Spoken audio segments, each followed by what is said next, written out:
Patton in 22 minutes.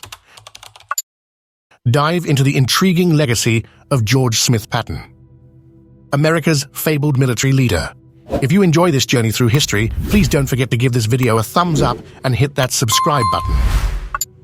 Born in the warm glow of San Gabriel, California on November 11, 1885, George Smith Patton's lineage boasted an impressive cocktail of military bravado and noble ancestry. His father, a businessman and a key political figure, became San Marino's first mayor. Grandfather, a Confederate colonel during the thick of the Civil War. And his mother? She hailed from the house of Benjamin Davis Wilson, Louisiana's second mayor and one of California's richest men. At Lake Vineyard Estate, young Patton grew up amidst tales of the lords of Glamorgan and whispers of ancestral ties to King Edward I of England. The Magna Carta. 16 of Patton's Scottish baron ancestors signed it. His family tree even branched out to George Washington's great-grandfather. A young Patton, with his mind hungry for knowledge, struggled with reading. But once he found his rhythm, he was consumed by tales of legendary military leaders, from the likes of Caesar and Hannibal to Napoleon and Joan of Arc. This military enthusiast then treaded the halls of the Virginia Military Institute at 17, following in the footsteps of his father and grandfather. Despite challenges, his determination saw him enter West Point, where he wore many hats, from football player to fencer, from cadet sergeant major to cadet adjutant. By 1909, Patton, now a graduate of West Point, began his service in the U.S. Army's cavalry branch. His charisma and aggression caught the eyes of superiors, leading him to Fort Myers elite circle in Virginia. And amidst all his military strides, Patton found love. He tied the knot with Beatrice Banninger, with whom he had 3 cherished children. In 1911, George Smith Patton forged a bond with Henry Louis Stimson, the then Secretary of War.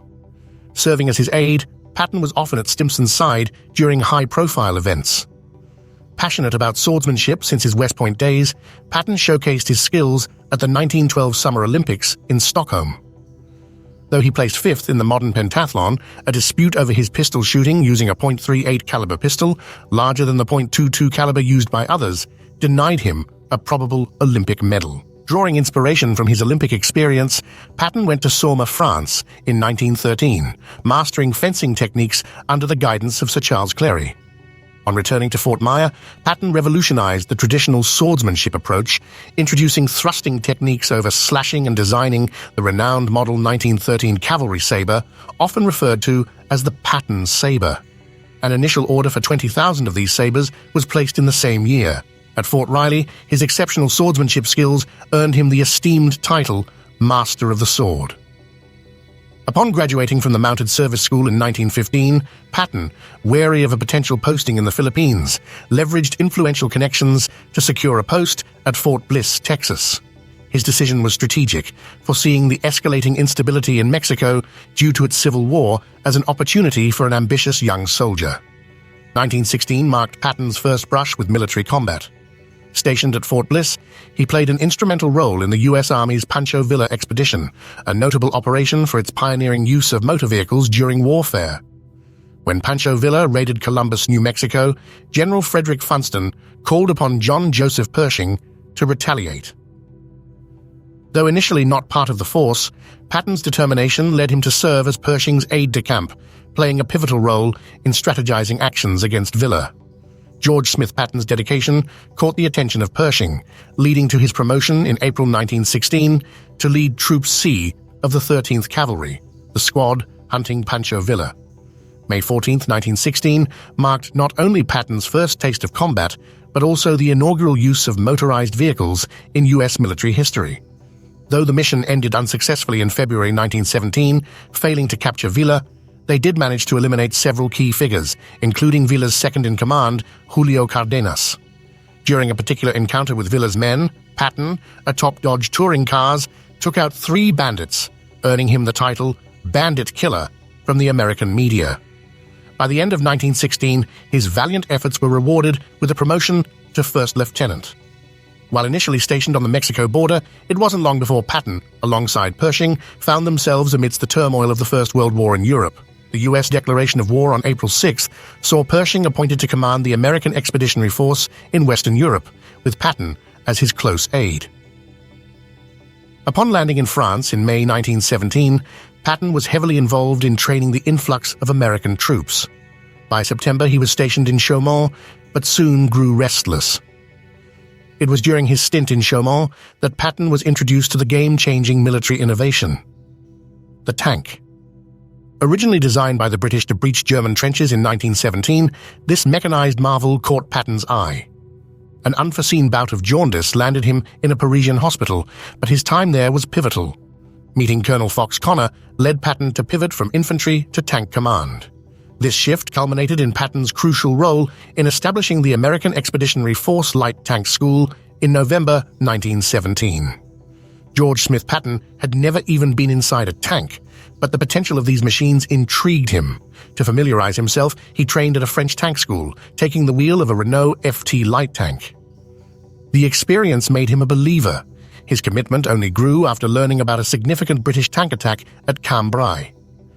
He met with John Fuller, the British Tank Corps' Chief of Staff, in the nearby town of Albert, which solidified his resolve. Returning to Paris, Patton observed tank assembly at the Renault factory. By January 1918, he had been promoted to Major. Shortly after, the U.S. received 10 French tanks for training. Patton, the only American with tank driving experience, took charge, driving the tanks himself off the train. His next challenge? Convincing the American military to use these new machines. Many doubted the tanks, citing their unreliability. But Patton, with his persuasive skills, soon had tanks integrated into U.S. battle plans. By April 1918, he earned another promotion, this time to lieutenant colonel. With the U.S. Tank Corps, Patton led the charge at the Saint-Mihiel and Meuse-Argonne offensives. In the latter, a bullet wounded him, but even injured, he commanded from a shell hole for over an hour. Rescued, his priority was reporting the battle's details before seeking medical help. Although sidelined after this, his contributions in the war weren't unnoticed. His post-war years were restless. Patton was a soldier at heart and struggled in peacetime. Yet he tirelessly advocated for tank warfare, even contributing to a tank operations manual in Washington, D.C. in 1919. George Smith Patton believed that tanks should be part of their own armored unit, rather than just supporting infantry. While his friends, including Dwight Eisenhower, backed the idea, the financial toll of World War I on the U.S. made it hard to secure funds. The 1st Armored Corps came to life right before World War II. In 1924, Patton graduated from the General Staff College, ranking 25th in a class of 248. By summer 1932, amid the Great Depression, over 17,000 the First World War veterans protested in Washington, D.C., demanding their wartime bonuses. Patton, though sympathetic to their cause, was ordered to disperse the protesters, leading to the Bonus Army incident. By 1934, Patton was in Hawaii, watching Japan's aggressive military moves. He even proposed a controversial plan concerning the Japanese in Hawaii, foreseeing an attack on the island years before Pearl Harbor. As conflict loomed, Patton, eager for combat, focused on establishing independent armored divisions in the U.S. Army. This vision became a reality in 1940, with the formation of the 1st and 2nd Armored Divisions, led by tank warfare advocate Abner Chaffee, Jr. In April 1941, George Smith Patton was promoted to Major General, taking command of the 2nd Armored Division. He quickly demonstrated his innovative approach to warfare, organizing impressive tank exercises in Georgia and Florida. To better oversee these maneuvers, he even earned a pilot's license. Patton's large-scale armored exercises caught America's attention. By late 1941, he'd set up a desert training center in California, replicating North Africa's challenging conditions, a significant Allied battleground. But December 7th, 1941, changed everything. The surprise attack on Pearl Harbor by the Japanese plunged America into World War II. Shortly thereafter, Patton took charge of the 1st Armored Corps, intensifying desert training. Patton was known for his relentless offense and aggression. His tactics and approach were often compared to the Axis general, Erwin Rommel, the Desert Fox. His first major World War II mission came under the leadership of his friend, Lieutenant General Eisenhower. Patton played a pivotal role in planning Operation Torch, the U.S. invasion of North Africa. Leading the Western Task Force, he spearheaded landings near Casablanca, Morocco on November 9, 1942. Before the landings, General George Smith Patton rallied his troops, declaring, "We shall attack and attack until we are exhausted, and then we shall attack again." Facing Vichy French forces, Patton's soldiers successfully advanced to Casablanca, securing it by November 11th. Transforming Casablanca into a military hub, Patton ensured the flow of supplies for the North African campaign. In January 1943, Patton was pivotal in the Casablanca Conference, where Roosevelt and Churchill mapped out war strategies. However, by February, the US faced a significant defeat at the Kasserine Pass in Tunisia against Rommel's Afrika Korps. Recognizing the gravity, Patton dismissed Major General Fredendall, enforcing strict military discipline. His relentless command style earned him the moniker Old Blood and Guts.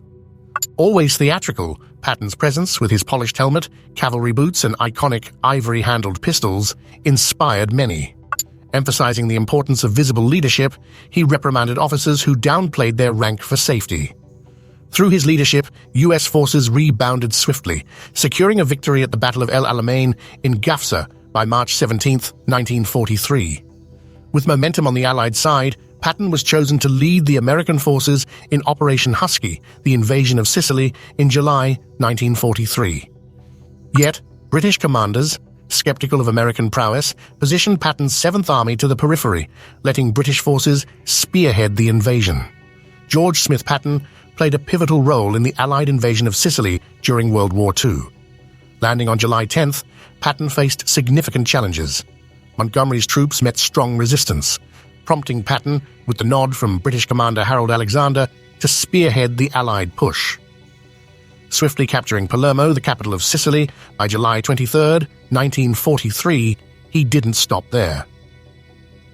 Despite Montgomery's struggles against the Axis forces, Patton's armored units quickly pushed ahead, reaching Messina by August 17th. This rapid maneuver resulted in the Allies inflicting over 110,000 casualties on the Axis, mostly captured. Patton was a standout among the Allied commanders, not only for his military prowess, but also for his dedication to his troops. He regularly visited combat hospitals, feeling it was a general's responsibility to see his injured soldiers. However, his fiery temper posed a threat to his career. In 2 separate incidents in August, he physically confronted soldiers showing signs of combat stress, accusing them of cowardice. These outbursts were not overlooked. General Eisenhower sternly reprimanded Patton and sought to keep the incidents under wraps. Yet, the stories became public in November 1943, causing a backlash from Congress and the American public. This tarnished Patton's reputation considerably. In the light of these events, the dependable Omar Bradley was chosen over Patton to lead the U.S. forces in the impending invasion of Nazi-occupied France. Still, the Germans feared Patton immensely. Leveraging this, he was assigned a crucial role in Operation Fortitude, designed to deceive the Germans about the Allies' invasion plans. Patton was tasked with commanding the fictitious 1st U.S. Army Group, or FUSAG. George Smith Patton played a deceptive role in fooling Berlin into thinking that the Allied landing would be at Pas-de-Calais, while in truth, it was Normandy.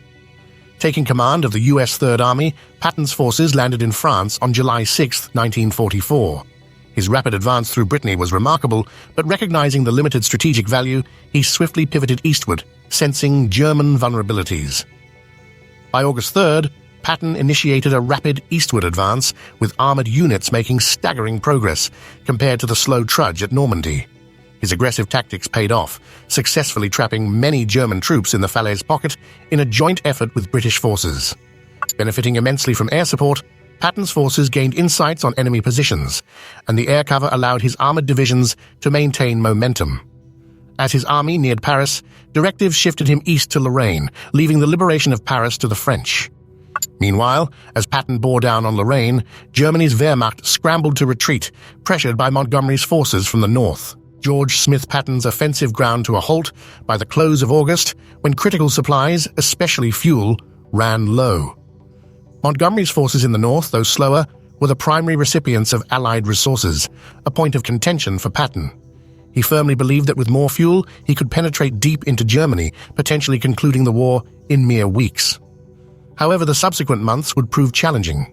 His troops faced both relentless rain and resolute German defenses, especially at the fortified city of Metz.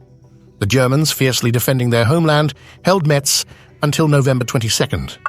Notably, this autumn period saw a lull in Allied advances as logistical challenges arose and German defense intensified. Yet, when Metz finally fell to Patton's forces, he noted its historical significance. The city had not been taken by assault in over 4 centuries. By December, Patton's supply lines were on the mend, and he set his sights on Frankfurt and the River Rhine. But on December 9th, his intelligence chief, Oskar Koch, alerted him of a looming German buildup in the Ardennes forest. Patton passed this information to Bradley, but it fell on skeptical ears. Astonishingly, Patton's team was the sole Allied group to anticipate the Ardennes move. The Germans initiated their attack on December 16, 1944, with a massive force, pushing back the Allies and leading to the Battle of the Bulge. With prior knowledge, Patton had already conceived a counter-strategy by December 19th. He surprised and impressed fellow Allied leaders when he declared readiness to counterattack by December 21st. George Smith Patton, in the face of challenging winter conditions, swiftly directed his units northward, clashing with the Axis powers exactly as he had anticipated. By December 21st, Patton's Third Army was advancing towards the Belgian city of Bastogne, arriving there by December 26th. This city was critical, as the US 101st Airborne Division had been encircled by an aggressive German onslaught. Through the efforts of the Third Army, a lifeline was established, allowing besieged US forces in Bastogne to gain access to essential supplies and additional troops. Patton's strategic genius shone as he audaciously reallocated 2/3 of his army from the front, surging towards the German side within a mere 2 days. This crucial maneuver played a pivotal role in shifting the momentum in the Allies' favor during the Battle of the Bulge, ensuring the Germans never made it to the River Meuse. Although victory was still in the balance with the bulk of the German forces exerting pressure further north, Patton's quick and assertive actions in Bastogne stood in stark contrast to the slower decisions of his fellow US generals. As a result, Patton emerged from the Ardennes offensive with his reputation significantly bolstered. Unyielding in his determination, Patton looked beyond the brutal winter and the Germans' stubborn defense. He was resolute to replicate his rapid victories from the prior summer, setting his sights on a March offensive in the Palatinate. George Smith Patton's Palatinate offensive commenced on March 12, 1945. His aggressive tactics exploited the faltering Wehrmacht, enabling him to maneuver his armored divisions through the gaps in the German defenses. Patton's Third Army achieved remarkable gains along the Rhine that month, capturing over 100,000 prisoners. While Field Marshal Montgomery meticulously planned a grand operation to cross the Rhine, Patton's forces were already attempting their crossing by March 23rd using a makeshift pontoon bridge. With a hint of rivalry, Patton once remarked to Bradley, "You can tell the world the Third Army made it before Monty," reflecting his occasional frustration with the careful British commander, who often consumed a lion's share of Allied resources. Patton, while brilliant, was not without his misjudgments. On March 26th, he dispatched a task force to free a prisoner camp near Hammelburg, deep behind enemy lines, upon discovering his son-in-law was detained there. Regrettably, the Germans captured this unit, rendering the mission futile. Yet, as the Allied forces penetrated deeper into Germany, the news was soon overshadowed by the revelation of atrocities at concentration camps. Patton's men liberated Ohrdruf in April 1945, an experience that deeply disturbed even the hardened general. By May 4th, after swift advances against a weary Wehrmacht, Patton approached the Czech border, eager to seize Prague and limit Soviet influence in the region. George Smith Patton's military prowess was evident during the European phase of World War II. Although Eisenhower turned down Patton's plan due to the Yalta Conference agreements, Nazi Germany eventually made an unconditional surrender on May 7, 1945, marking the war's end in Europe. Patton's Third Army, from August 1, 1944, fought continuously for 281 days, seizing over 80,000 square miles and causing nearly 1.5 million enemy casualties. This army captured more land and prisoners than any other Allied force in Europe. This European campaign was the zenith of Patton's military journey, but also its conclusion. After the war, Patton returned to the US on June 7, 1945. He was greeted by vast crowds and partook in military parades. Though he desired a role in the Pacific Theater, Patton became the military governor of Bavaria. This role was ill-fitted for his blunt nature. Back in Europe by July, he sparked controversy with his candid anti-Soviet and anti-Semitic remarks. The US High Command and media heavily criticized his leniency toward former Nazis in Bavarian government. Patton candidly believed that post-war Germany required the expertise of these ex-Nazis for proper administration, a sentiment not widely expressed by other Allied leaders.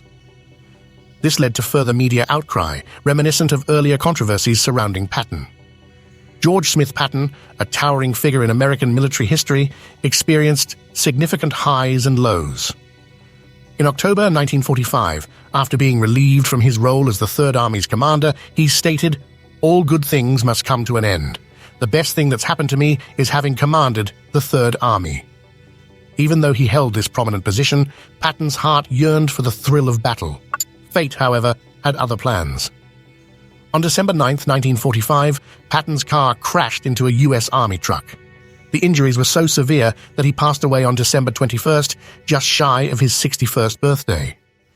Yet even in death, Patton's legacy as a brilliant military commander endures. His distinctive warfare tactics set him apart from other generals of his era. In one memorable instance, Patton theatrically suggested a tank duel with Erwin Rommel to determine the North Africa campaign's outcome, showcasing his flair for the dramatic. Unlike Eisenhower and Montgomery, who epitomized the analytical, managerial approach to warfare, Patton championed personal courage, moral force, and leading by example. His unique leadership persona, which he dubbed his war face, was complete with a distinct uniform, a steely gaze, and even a flair for profanity. It was a means to inspire his troops, acting as their beacon in the darkest times of war. Patton's deeply held belief in reincarnation shaped his self-image, thinking he might have been a warrior in past lives like a Napoleonic general or a Roman legionary. Patton's strategic approach leaned heavily on the power of shock and rapid maneuvers, using tanks as his tools of destruction. This was at odds with contemporaries who believed in overpowering the enemy with sheer numbers and resources. Controversial yet revered, Patton's unique style ensures his lasting place in American pop culture. A testament to his enduring legacy is the 1970 film Patton, which bagged 7 Academy Awards, immortalizing him as one of the Second World War's most influential figures. So, if you're intrigued by the enigma that was General Patton, be sure to like and subscribe for more stories from the annals of history.